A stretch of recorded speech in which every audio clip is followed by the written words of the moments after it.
Língua, religião e alta cultura são os únicos componentes de uma nação que podem sobreviver quando ela chega ao término da sua duração histórica. São os valores universais que, por servirem a toda a humanidade e não somente ao povo em que se originaram, justificam que ele seja lembrado e admirado por outros povos. A economia e as instituições são apenas o suporte local e temporário de que a nação se utiliza para seguir vivendo, enquanto gera os símbolos nos quais sua imagem permanecerá quando ela própria já não existir. Mas, se esses elementos podem servir à humanidade, é porque serviram eminentemente ao povo que os criou. E lhe serviram porque não traduziam somente suas preferências e idiosincrasias, e sim uma adaptação feliz à ordem do real.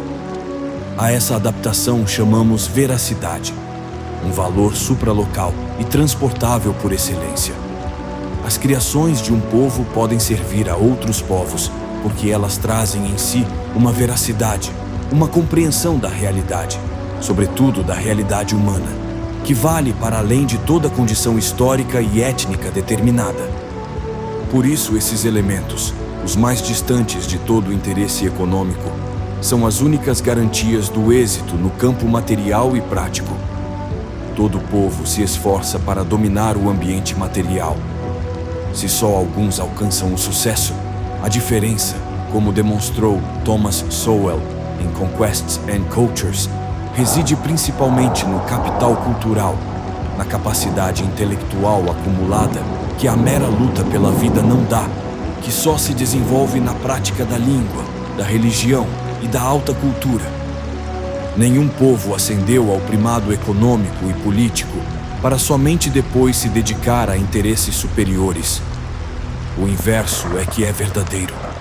A afirmação das capacidades nacionais naqueles três domínios antecede as realizações político-econômicas.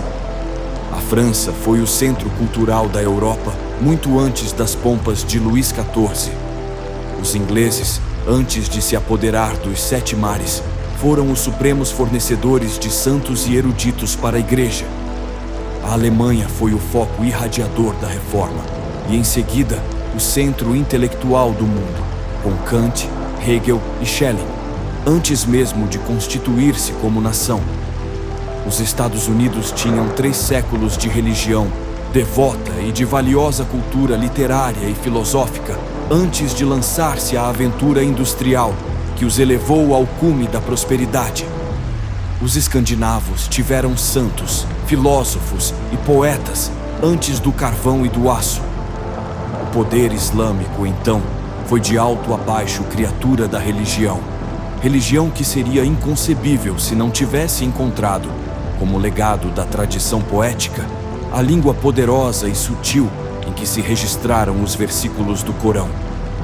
E não é nada alheio ao destino de espanhóis e portugueses, rapidamente afastados do centro para a periferia da história, o fato de terem alcançado o sucesso e a riqueza da noite para o dia, sem possuir uma força de iniciativa intelectual equiparável ao poder material conquistado. A experiência dos milênios, no entanto, pode ser obscurecida até tornar-se invisível e inconcebível.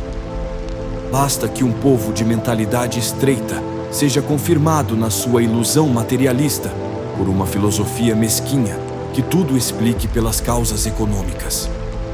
Acreditando que precisa resolver seus problemas materiais antes de cuidar do espírito, esse povo permanecerá espiritualmente rasteiro e nunca se tornará inteligente o bastante para acumular o capital cultural necessário à solução daqueles problemas.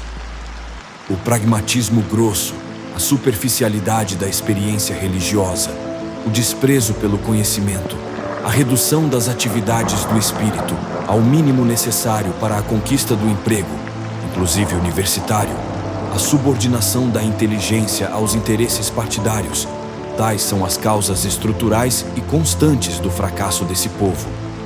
Todas as demais explicações alegadas, a exploração estrangeira, a composição racial da população, o latifúndio, a índole autoritária ou rebelde dos brasileiros, os impostos ou a sonegação deles, a corrupção e 1001 erros que as oposições imputam aos governos presentes e estes aos governos passados, são apenas subterfúgios com que uma intelectualidade provinciana e acanalhada foge a um confronto com a sua própria parcela de culpa no estado de coisas e evita dizer a um povo pueril a verdade que o tornaria adulto, que a língua, a religião e a alta cultura vêm primeiro, a prosperidade depois.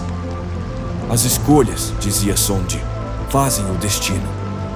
Escolhendo o imediato e o material acima de tudo, o povo brasileiro embotou sua inteligência, estreitou seu horizonte de consciência e condenou-se à ruína perpétua. O desespero e a frustração, causados pela longa sucessão de derrotas na luta contra males econômicos refratários a todo tratamento, chegaram, nos últimos anos, ao ponto de fusão em que a soma de estímulos negativos produz, pavlovianamente, a inversão masoquista dos reflexos.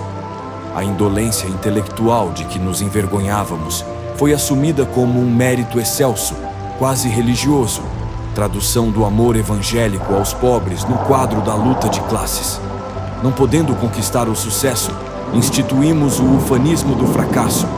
Depois disso, o que nos resta, se não abdicarmos de existir como nação e nos conformarmos com a condição de entreposto da ONU?